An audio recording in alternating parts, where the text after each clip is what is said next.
We all have toxic people in our life. They don't really start arguments to find resolution. They do it to hijack your physical and emotional state. And this can be actually making you a worse person without you noticing. Therapists don't try to win these arguments. They use a clinical protocol designed to turn them into a mental brick wall. A study from 1993 from Dr. Lane Hatfield actually discovered something called emotional contagion. She demonstrated that humans are wired to mimic and synchronize with the facial expression, posture, and emotion of those around them, and she also showed that toxic people intuitively weaponize this reflex. Most toxic people I've met do the exact same trick, and that's what makes them predictable. Think of your nervous system as a tuning fork. Often, when a toxic person strikes, they're on tuning fork of anger. They bring it close to you, so your brains are vibrating at the same chaotic frequency. In simple terms, they provoke you, so you act in the zone of chaos, and that's when they get what they wanted.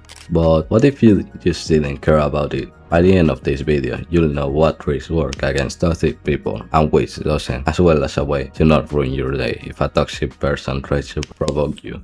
Most people, when dealing with toxic people, always do the same thing. Try to defend themselves. I get it. It feels logical to try to prove a point, rationalize, or explain your point of view. Toxic people actually act like judges. Everything you say can be turned against your will. A study showed that abusive individuals, like toxic people, use others as a source of attention to boost their own ego. When you react emotionally or even logically, you're feeding them the exact same thing they want, that being called the narcissistic supply. In simple terms, it's a craving for drama and reaction. That quickly turns into a way to make you look like the weak guy in the room. Not because you're not big enough or strong enough, but because they are so experienced at the game that they know how to turn a conversation around in seconds. It's like trying to put out grease fire with water. Water turns down their fire, or is what you think. But when you lower your guard, they explode. And as we said before, you get emotionally caught up. Now you get two problems instead of one. First, you need to deal with their nonsense, and after that your day is going to be ruined because you're going to overthink the conversation. So instead of that, you become a rock. The ultimate psychological defense mechanism is not fighting back as we saw, but to become aggressively uninteresting. You notice that when you point a blowtorch to a rock, it doesn't melt, it doesn't break, it just sits there. So instead of putting out the fire manually, you do it passively, letting the fire pass through you without touching you. A study showed that the great rock method of acting unresponsive and emotionally flat to deprive the manipulator works on most toxic people. By giving short, unemotional, or one-word answers like "you might be right" or "I don't know," you let the fire pass through you without affecting you. And actually, most of the time I've used this method.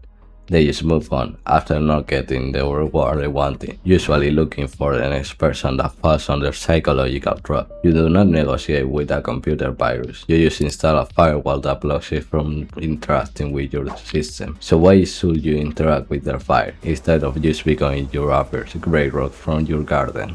And actually, when you implement this technique, something sparks in them that damages their ego really much. They are used to people that comply with their orders, so the witnesses just think that the provoker is stronger, just because he won a game of war where defending yourself is the biggest mistake. Picture this, you get in a situation where the provoker says you're dumb and you react. Now you're seen as the weak person that just tries to defend himself. Not only to the provoker, but to everyone watching. But if you use the grey rock method and say you might be right, they actually feel bad, because now you're not the one getting framed for being the mean person. They are for trying to provoke you. A study in behavioral psychology by Lerman and Iwata in 1995 says that this extinction burst is what makes them just give up. They'll first act like nothing happened and try to force your own emotional reaction, intensifying their manipulative tactic. But if they keep saying mean stuff and you just don't react, now the mean person is him. He's just trying to defend himself for an embarrassing situation of not being strong enough to shake you. Imagine a vending machine you use every day. If you put your money in and the candy does not drop, you do not walk away peacefully. You shake the machine, hit the glass, and get aggressive.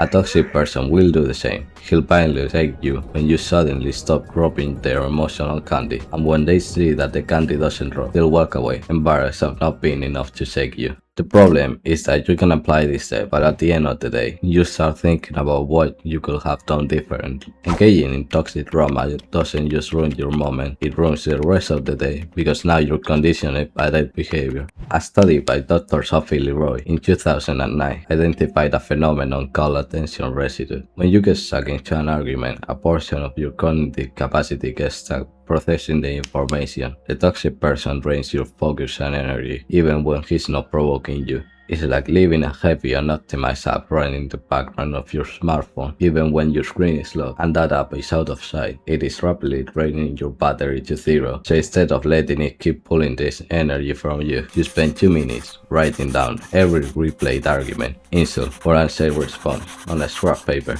Then immediately destroy it or throw it to the bin. Let me ask you something. If you throw away $100, will you spend $86,300 trying to get them back? Of course not. There are 83,400 seconds in a day. If someone messes up 100 seconds, don't waste your whole day trying to get those 100 seconds back. Leave your remaining 86,300 seconds of the day without caring about what they say. If you've enjoyed this video, I consider you subscribing. Also, you might find the top one on my left interesting, or you could just let YouTube choose your destiny with the bottom one. In any case, thanks for watching. Hope I'll see you in the next one.